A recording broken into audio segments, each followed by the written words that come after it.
د خبرونو سرټکي. ملي تدارکاتو کمیسیون د 3.3 میلیارډ افغانیو په لګښت 6 پروژې منظور کړې.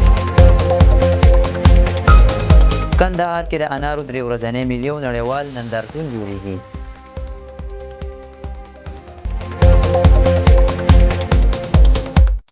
ترکیه د افغانستان او پاکستان د شخړې هواري لپاره اسلام آباد ته یو جګپوړی پلاوی استوي.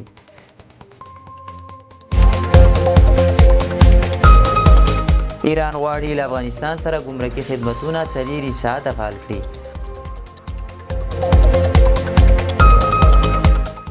او د سوریې ولسمشر امریکا ته په یو رسمي سفر رسیدلی دی. او سم بشپړ خبرونه. ملي تدارکاتو کمیسیون د 3.3 میلیارډ افغانیو په لګښت 6 پروژې منظور کړې. د ریاست الوزرا اقتصادي مرستیال ملا عبدالغني برادر اخون په مشرۍ نن د ملي تدارکاتو کمیسیون نوبتي غونډه ترسره شوه. د خبرپاڼې له مخې دې غونډې ته 18 پروژې د منظورۍ لپاره وړاندې شوې چې د 3 میلیارډه او 321 میلیون افغانیو په ارزښت ترې 6 پروژې منظور شوې او په 6 پروژو کې بیا یو لړ تعدیلونه راغلل.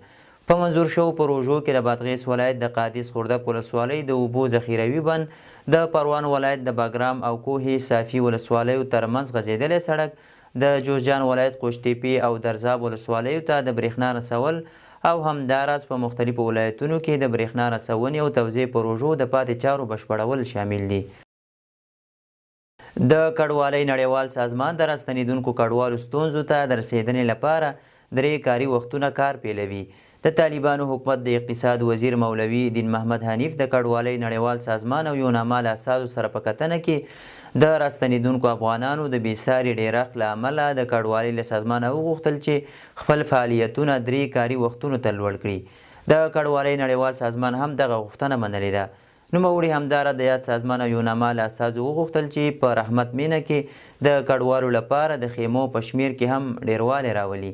دا په داسې حال کې ده چې پاکستان او ایران په وروستیو کې د افغان کډوالو د ایستلو لړۍ چټکه کړې ده. ننګرهار کې تر کوره د پاسپورټ رسولو خدمات پیل شول. ننګرهار کې د افغان پوسټ له لوري تر کوره پورې یوازې په 100 افغانۍ د پاسپورټ رسولو لړۍ پیل شوه. د پاسپورټ عمومي رئیس مولوي عبدالکریم حسیب وویل چې د افغان پوسټ له لوري کور ته د پاسپورټ رسولو خدمت فیس یوازې 100 افغانۍ دی چې جبري نه بلکې اختیاري دی. همداراز د افغان پوسټ عمومي رئیس رحمت الله مکی وویل چې هیواد کې د 340 پوسټخانو او د کورونو د ادرسونو سیستم په درلودو سره به دغه پروسه بریالۍ ثابته کړي. نوموړی وایي چې 192 هیوادونو سره کاري اړیکې لري او افغانانو ته به د نړۍ په هره نقطه کې خدمات رسوي. ترکیه د افغانستان او پاکستان د شخړې هواري لپاره اسلام آباد ته یو جګپوړی پلاوی استوي. د ترکیې ولسمشر رجب طیب اردوغان ویلي چې د یاد هیواد د بهرنیو چارو وزیر حاکان فیدان، د دفاع وزیر یاسر ګویلر او د استخباراتو رئیس ابراهیم کالین راتلونکې اونۍ د افغانستان او پاکستان ترمنځ د شخړې هواري په موخه اسلام آباد ته سفر کوي. اردوغان دا څرګندونې د یکشنبې په ورځ د آذربایجان څخه د راستنېدو پر مهال کړي دي. اردوغان هیله څرګنده کړې چې د ترکیې په منځګړیتوب روانې خبرې به د دواړو هیوادونو ترمنځ دایمي سولې او ثبات لامل شي او زیاته کړې ده چې انقره به د دې بهیر ملاتړ ته دوام ورکړي. دا په داسې حال کې ده چې د افغانستان او پاکستان ترمنځ د قطر او ترکیې په منځګړیتوب 3 پړاو مذاکرات ترسره شوي، خو د یادو مذاکراتو پر مهال له اوربند پرته نورې کومې پایلې ته نه دي رسېدلې. ایران یو ځل بیا د افغانستان او پاکستان ترمنځ منځګړیتوب ته چمتووالی ښودلی. د ایران بهرنیو چارو وزارت خبر ورکړی چې بهرنیو چارو وزیر عباس عراقچي د پاکستان او افغانستان د بهرنیو چارو وزیرانو سره د ټلیفوني خبرو پر مهال د وروستیو بدلونونو په اړه خبرې کړې دي.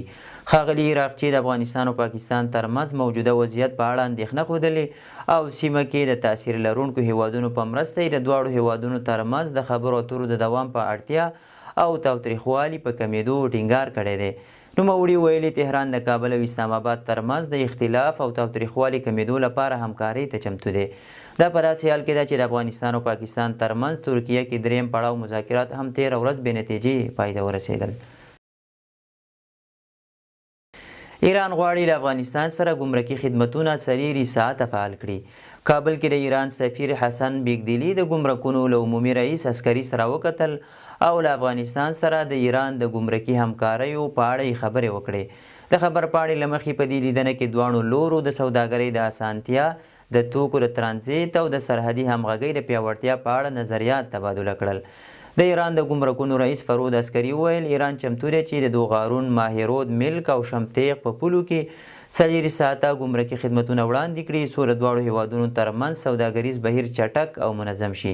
دا په داسې حال کې ده چې د پاکستان له لوري د تورخم او سپین بولدک د لارو د پرله پسې تړلو له امله د افغانستان او ایران ترمنځ سوداګریزې اړیکې زیاتې شوې دي. د سوریې ولسمشر امریکا ته په یو رسمي سفر رسیدلی. د سوریې رسمي خبري اژانس یانسانه خبر ورکړی چې د یاد هیواد ولسمشر احمد شرع په یو رسمي سفر په ترڅ کې متحده ایالاتو ته رسیدلی دی. د راپور له مخې تمه ده چې شرع به د دې سفر پر مهال د امریکا له ولسمشر ډونالډ ټرمپ او نورو لوړپوړو امریکایي چارواکو سره وګوري. د سانا په وینا دا د امریکا پلازمینې ته د یو سوریایي ولسمشر لومړنی رسمي سفر ګڼل کیږي. دا سفر یوازې 2 ورځې وروسته له هغه ترسره کیږي چې د ملګرو ملتونو د امنیت شورا پریکړه وکړه چې پر احمد شرع لګول شوي بندیزونه لغوه کړي. ډیپلوماټیکو سرچینو لویدیځو رسنیو ته ویلي چې د احمد شرع او ډونالډ ټرمپ ترمنځ د خبرو اصلي محور به د سوریې په شمال ختیځ کې د امریکا د پوځي حضور راتلونکي او د دې هیواد د بیا رغونې بهیر وي.